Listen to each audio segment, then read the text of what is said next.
tout à l'heure au compteur du Dow Jones. Bah écoutez, comme tout le monde est bullish, tout le monde est optimiste, le commentaire c'est que si c'est pas aujourd'hui, ça sera demain, si c'est pas demain, ça sera après-demain. Okay, donc c'est une merci. question de quand.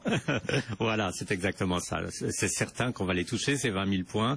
La signification, comme vous dites, est plutôt anecdotique. Si on creuse un peu, il faut quand même remercier, alors chez vous, vous avez des problèmes avec les banques italiennes. Nous, il faut remercier Goldman Sachs, qui est le poids le plus fort dans l'indice, qui a entraîné cet indice en hausse, puisque par exemple le titre Goldman Sachs depuis l'élection de Donald Trump est en hausse de 30%.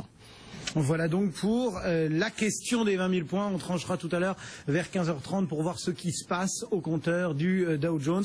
Pour le moment, les futurs, bon, pour ce qu'ils valent, ils nous indiquent une ouverture peu ou prou à l'équilibre. Quels sont les gros thèmes finalement qui illustrent cette fin d'année aux États-Unis, Grégory?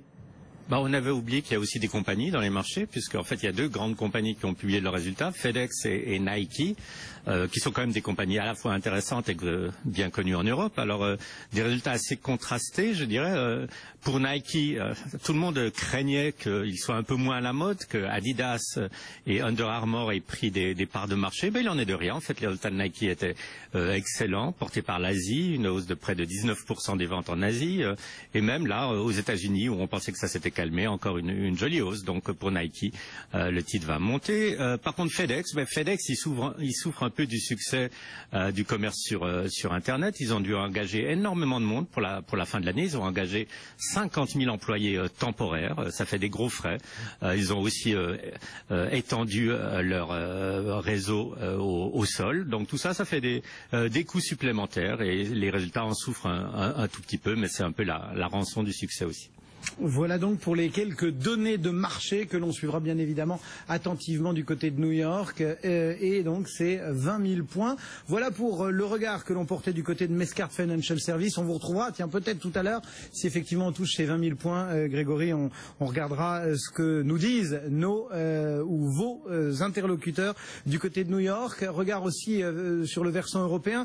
Dorian Abadi depuis XTB France, qu'est-ce qu'on se raconte sur le marché? Voilà, on est déjà quasiment sur le CAC, un peu en roue libre jusqu'à la fin de l'année. L'idée, c'est de préserver les 4008 pour garder un cap haussier sur les semaines à venir.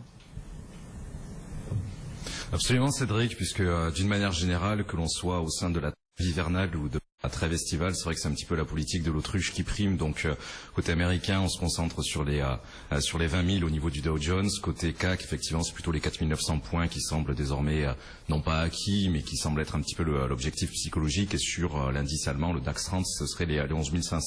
Alors avant cela, c'est vrai que nous, au niveau de nos clients, on a surtout suggéré ces dernières heures deux objectifs, notamment sur le respectivement à 11 475 et à 11 510, mais à part les quelques actualités au niveau du dossier bancaire italien, c'est vrai qu'on se concentre finalement sur pas grand-chose à cause de cette politique de l'autruche. Pas grand-chose, justement, peu d'éléments semblent véritablement pouvoir inverser cette tendance de fin de course, de fin d'année. Donc les objectifs restent certes à court terme, mais uniquement focalisés sur des niveaux assez psychologiques. Dorian Abadi, donc depuis XTB France, du côté des principales valeurs que l'on surveille, il y a bien évidemment les bancaires et pour cause, on attend ces nouvelles du côté de Montepaschi pour cette augmentation de capital et du coup tout ce qui touche de près ou de loin aux financières sur la côte parisienne et pour le moment en difficulté. On a du SocGen, du BNPP, du Crédit Agricole, de l'AXA, de l'Amundi, toutes ces valeurs sont plutôt en repli et puis Danone également toujours malmené. Il y a un nouvel objectif de cours à baisser. Cette fois-ci, c'est Berenberg. Et puis côté valeur, on surveillera également Sanofi et Actelion, bien évidemment, qui discutent toujours.